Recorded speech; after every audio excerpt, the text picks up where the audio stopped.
আপনি বাসর ঘরে কেন আসলেন? বিয়ে হয়েছে আপনার ছেলের সঙ্গে আর বাসর ঘরে আপনি শ্বশুরমশাই। বিয়ে হয়েছিল আমার স্বামীর সঙ্গে, কিন্তু বাসর রাতে ঘরে আসলো আমার শ্বশুরমশাই। এবং আমার বিয়ের আগেই আমার শাশুড়ির মারা গেল প্রায় ৩ বছর হয়ে গিয়েছিল। তারপর আমাদের বিয়ের পরে শুধু রাতে কেন যখন ইচ্ছে তখন আমার শ্বশুরমশাই আমার স্বামীর সামনেই শ্বশুরমশাই আমাকে বিছানায় ফেলে কি কারণে আমার স্বামী এসব মেনে নিত তা জানলে তোমাদের চোখ কপালে উঠে যাবে। আমি শালা, আমি বাংলাদেশের একজন বাসিন্দা। আজকের ঘটনাটি শোনার পর তোমাদের হয়ে যাবে। আমি কথা দিলাম বন্ধুরা, মূল ভিডিওটি শুরু করার আগে তোমাদের কাছে ছোট্ট একটা রিকোয়েস্ট। তোমরা যারা নতুন তারা আমার চ্যানেলটিকে সাবস্ক্রাইব করে পাশে থাকবে।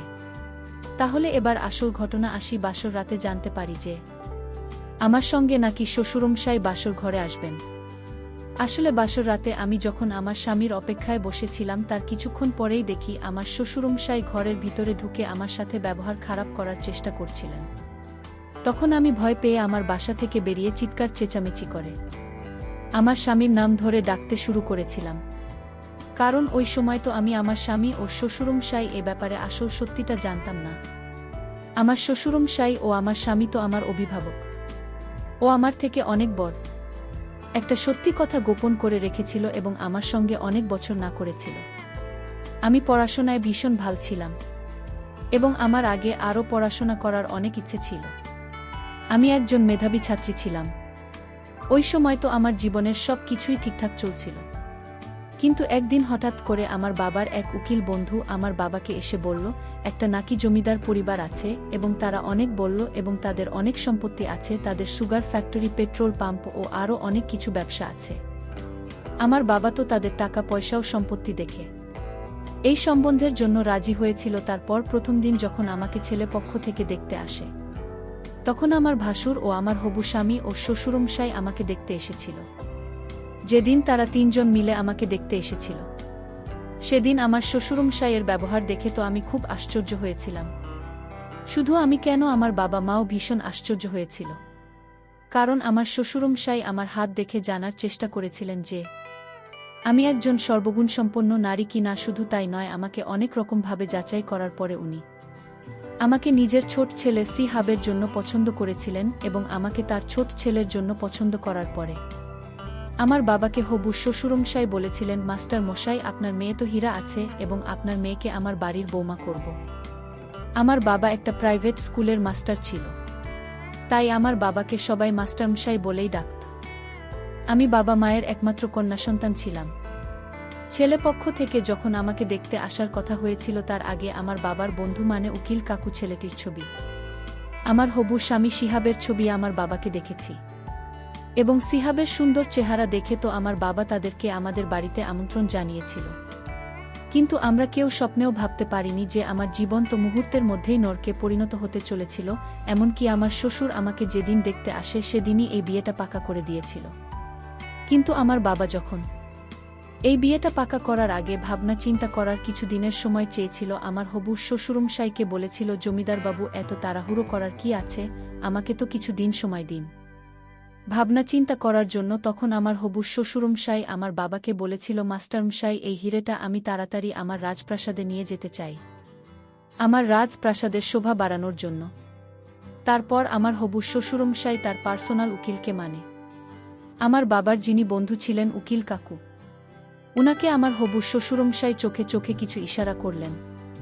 তারপর উকিল কাকু আমার বাবার হাত ধরে বললেন, মাস্টারমশাই, আমি তোমাকে গ্যারান্টি সহকারে বলছি, এর থেকে ভালো পাত্র, এত ভালো পরিবার তুমি লণ্ঠন নিয়ে খুঁজে বেড়ালেও আর পাবে না এবং তোমার মেয়ে ওখানে রাজ করবে, রানী হয়ে থাকবে ওই প্রাসাদের। এর থেকে বেশি তোমরা আর কি চাও?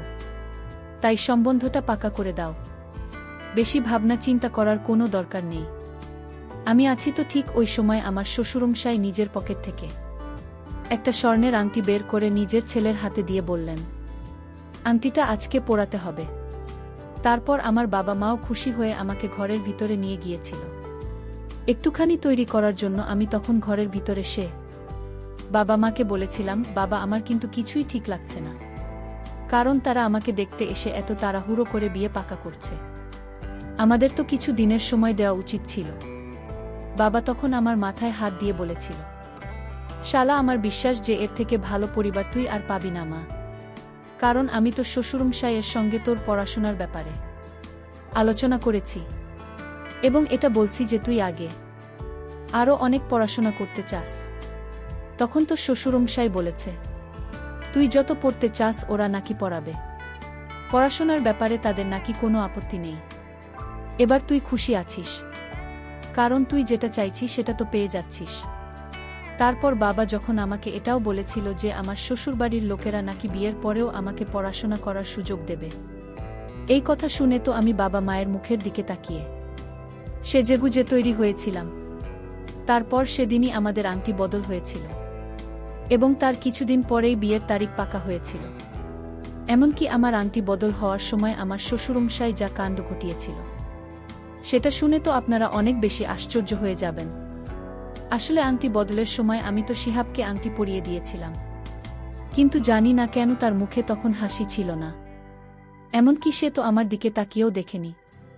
শুধু তাই নয়, আমার হবু স্বামীর মুখে তখন হাসি ছিল না। শুধু আমার স্বামী কেন, আমার ভাসুরের মুখে কোনো হাসি ছিল না। তারপর আংটি বদলের সময় শিহাব যখন আমাকে আংটি পরাতে আসেন, তখন জানি না কেন তার হাত জোট করে কাঁপছিল, এবং তার চোখ মুখ লাল হয়ে গেছিল, এবং সে বারবার তার বাবার মুখের দিকে তাকাচ্ছিল, কিন্তু সে আমাকে আংটি পরাতে পারছিল না। তারপর ওই সময় আমার শ্বশুর সবার সামনে শিহাবকে গালাগালি দিয়ে বললেন, ছাড়, তোর দ্বারা কিছুই হবে না, দেয় এই সব কাজটাও আমি করে দিচ্ছি। এই বলে আমার শ্বশুরমশাই আংটিটা শিহাবের হাত থেকে কেড়ে নিয়ে উনি নিজেই আমাকে আংটিটা পরিয়ে দিয়েছিলেন। ওই সময় তো আমি কিছুই বুঝতে পারছিলাম না যে তারা এসব কি করছিল।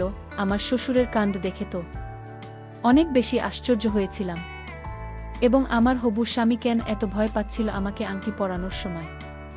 তখন আমার শ্বশুরের পার্সোনাল উকিল মানে উকিল কাকু আর কি, উনি আমার বাবা মায়ের দিকে মুচকি হেসে বলেছিল, আরে আমাদের শিহাব না, ভীষণ সহজ সরল, আজ পর্যন্ত কোনো মেয়ের দিকে খারাপ নজরে দেখাতো। অনেক দূরের কথা, সে তো আজ পর্যন্ত কোনো মেয়ের সঙ্গে কথা বলেনি, তাই সে হয়তো একটু ঘাবড়ে গেছে। আপনারা এটা নিয়ে কোনো দুশ্চিন্তা একদম করবেন না। তার কিছু দিনের মধ্যেই কিন্তু আমি বিয়ে হয়ে শ্বশুরবাড়িতে চলে আসি। বিয়েতে যখন আমি শিহাবের সঙ্গে মণ্ডপে বসেছিলাম, সেদিন কিন্তু তার মনে অনেক ফুর্তি ছিল, এবং সেদিন কিন্তু আমার শ্বশুরমশাই আমাদের বিয়েতে উপস্থিত ছিলেন না। আমার বাবা যখন আমার শ্বশুরমশাইয়ের খোঁজ স্বামী নিতে শুরু করেছিল, তখন উকিল কাকু আমার বাবাকে বলেছিল রাত্রি 9টার পরে নাকি আমার শ্বশুরমশাই নিজে ওষুধ খেয়ে শুয়ে পড়েন। উনি নাকি 9টার পরে আর রাত জাগতে পারেন না, আর সেজন্যই নাকি উনি আমাদের বিয়েতে উপস্থিত থাকতে পারেননি। এই কথাটা শুনে আমার মনে একটু খটকা লেগেছিল। তারপর বিয়ে করে যখন আমি বিদায় হয়ে শ্বশুরবাড়িতে চলে আসি, তখন বাসর রাতে স্বামীর অপেক্ষায় বসেছিলাম।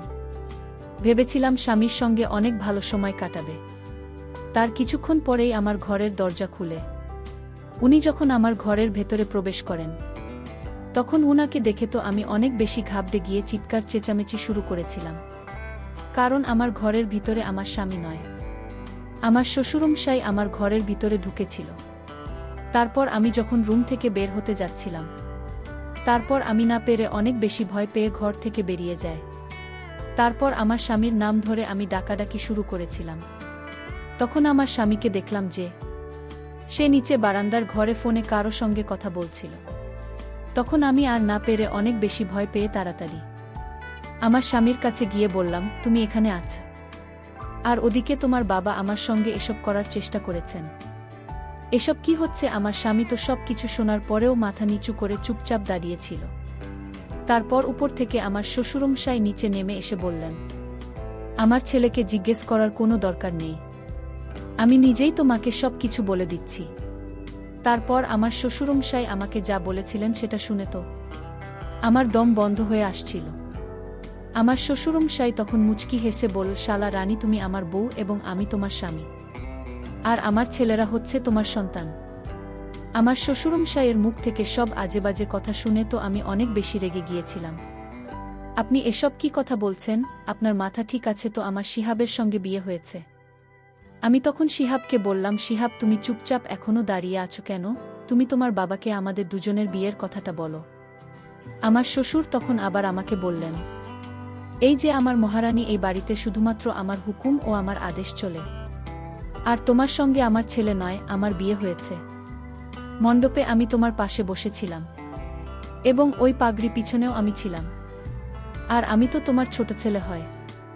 আর আমার 2 ছেলে তো আগেই বিয়ে হয়ে গেছে, তাদের বউ আছে। আমি যখন কোনো মতেই এটা বিশ্বাস করতে রাজি হয়নি, জেসি হবে নাকি 1 বছর আগেই বিয়ে হয়ে গেছে, তখন আমার শ্বশুরমশাই তার ছোট বোন ও মায়ের নাম ধরে বাইরে ডাকলেন এবং বললেন আমি নাকি আজ থেকে তার 2 বৌমাদের শাশুড়ি মা হয়। শ্বশুরের মুখ থেকে সবকিছু শোনার পরে তো কিছুক্ষণের জন্য আমি গান শূন্য হয়ে গেছিলাম। তো মনে হচ্ছিল যে আমার মাথা কাজ করা বন্ধ করে দিয়েছে, এবং এটাই তো স্বাভাবিক। তারপর আমি যখন কান্নাকাটি শুরু করে আমার শ্বশুরমশাইকে জিজ্ঞেস করেছিলাম যে উনি আমার সঙ্গে এত বড় ছিল না কেন করেছেন, তখন আমার শ্বশুরমশাই আমাকে বললেন, আমি যদি তোমার বাবার কাছে গিয়ে বলতাম যে আমি তোমাকে বিয়ে করব, তাহলে কি তোমার বাবা এই বিয়েতে কখনো রাজি হতো? কারণ আমি তো একজন বয়স্ক বুড়ো মানুষ, আর তুমি কত তরুণী, তাই আমার ছোট ছেলেকে মোহরা বানিয়ে ছলনা করে তোমার সঙ্গে বিয়ে করেছি। এবং আমি তোমার বাবা ও মাকে মিথ্যে কথা বলছিলাম যে আমার ছোট ছেলে সি হবে, সঙ্গে তোমার বিয়ে দিতে চাই। কারণ প্রথম নজরে তোমাকে দেখি আমি ভেবে নিয়েছিলাম যে বিয়ে তোমাকেই করব, কারণ তুমি কত সুন্দরী ও তরুণী। সেটা যেভাবেই হোক না কেন, আমি বিয়েটা তোমার সঙ্গেই করব। তারপর শ্বশুরের মুখ থেকে সবকিছু শোনার পরে আমি যখন কান্নাকাটি করে আমার শ্বশুরের সামনে হাত জোড় করে বলেছিলাম আমাকে যাতে বাড়ি যেতে দেয়, তখন আমার শ্বশুরমশাই আমাকে বলেছিলেন, ও আমার রানী, তোমাকে তো বিয়ে করেছি এই বাড়ির মালকিন করার জন্য, তাই আজ থেকে এটা বলা ছেড়ে দাও যে তুমি বাবার বাড়ি যাবে। তারপর আমার শ্বশুরমশাই তার ছেলে ও বৌমাদের উপর অনেক জোরে চিৎকার করে হুমকি দিয়ে বললেন, তোমরা 4 জন মিলে এখানে দাঁড়িয়ে কেন নাটক দেখছে, নাকি সব নিজের ঘরে চলে যাও এবং আমাদের স্বামী স্ত্রীদের একা ছেড়ে দাও। এটা আমাদের মাঝখানের ব্যাপার, এমনিতেও আজ আমাদের বাসর রাত। তারপর আমার শ্বশুরমশাই আমাকে ঘরের ভিতরে নিয়ে এসে আমার সঙ্গে জোর করে সারা রাত। সেদিন আমি সারা রাত ঘুমাইনি। সেদিন সারা রাত আমার চোখ দিয়ে জল পড়েছিল এবং আমার কিছুই বুঝতে বাকি ছিল না যে আমার সঙ্গে অনেক বড় অন্যায় হয়েছিল। কিন্তু সেদিনই আমি নিজের মনে মনে প্রতিজ্ঞা করেছিলাম যে এটার প্রতিশোধ তো আমি নিয়েই ছাড়ব, এবং আমি নিজের জীবন নষ্ট হতে দেব না, এবং সেটা নিজের জ্ঞান ও উপস্থিত বুদ্ধির মাধ্যমে করব। আমার সঙ্গে অত বড় অপরাধ হওয়া সত্ত্বেও আমি কিন্তু হার মানিনি। এমনকি ওই বাড়িতে কিছুদিন থাকার পরে আমি বুঝতে পেরেছিলাম যে আমার শ্বশুরমশাই তার ছেলে ও বোমাদের ভয় দেখিয়ে রেখেছিলেন। এমনকি আমার শ্বশুর তো তার ছেলেদের হাত খরচের জন্য 1 টাকাও দিত না। আমার শ্বশুরমশাই মানে আমার স্বামী তাদেরকে সারাক্ষণ অপমান করত। এমনকি তারা 4 জনে আমার শ্বশুরের প্রত্যেকটা কথা ভয়ে মাথা নত করে পেতে দিত, কারণ তারাও বাধ্য ছিল। আমার শ্বশুরের এত সম্পত্তি থাকা সত্ত্বেও সে তার ছেলেদেরকে কিছু দিত না, এবং তাদের 20 টাকার প্রয়োজন হলেও তারা আমার বুড়ো শ্বশুরের কাছে হাত পেতে চেয়ে নিত। এমন নয় যে সব কিছু জানার পরেও আমি সেখান থেকে পালানোর কোনোদিন চেষ্টা করিনি। আমি বীরুর কাছ থেকে পালানোর অনেক চেষ্টা করেছিলাম। এমনকি আমার বাবা মা সব কিছু জানতে পেরে যখন আমার শ্বশুর বাড়িতে এসেছিল আমাকে সেখান থেকে নিয়ে যেতে, কিন্তু আমার বুড়ো স্বামী আমার বাবা মাকে হুমকি দিয়েছিল, এবং বুড়োর যেহেতু অনেক টাকা ও সম্পত্তি ছিল, তাই আমার বুড়ো স্বামী আমার বাবা মাকে বলেছিল তারা যদি বেশি বাড়াবাড়ি করে তাহলে আমার বুড়ো স্বামী নাকি টাকার জোর দেখে আমার বাবা মাকে মিথ্যে কেসে ফাঁসিয়ে দিয়ে জেলের ভিতরে ভরে দেবে। আমার বুড়ো স্বামী মানে শ্বশুরমশাই তাদেরকেও শাস্তি দিতে ছাড়ত না। আর এই সব কিছুই উকিল কাকুর জন্যই হয়েছিল, কারণ ওই উকিল তো সব কিছুই আগে থেকে জানতেন। উকিল আমার স্বামীর ডান হাত ছিল, সে টাকার লোভে আমার শ্বশুরের সব কথা শুনতে এবং আমার জীবনটাকে নষ্ট করেছিল, এবং আমার শ্বশুরের টাকা পয়সা সব কিছুর হিসেব উকিল রাখতে। বন্ধুরা, পরিশেষে একটি কথা তোমাদের উদ্দেশ্য করে বলতে চাই, তোমরা বিয়ের আগে অবশ্যই সময় নিবে, তাড়াহুড়ো করে বিয়ে করবে না বা বিয়ে দেবে না, তাহলে আজকের মতো অবস্থা তোমাদের হবে। বন্ধুরা, গল্পটি ভালো লাগলে লাইক করে পাশে থাকবেন। ধন্যবাদ।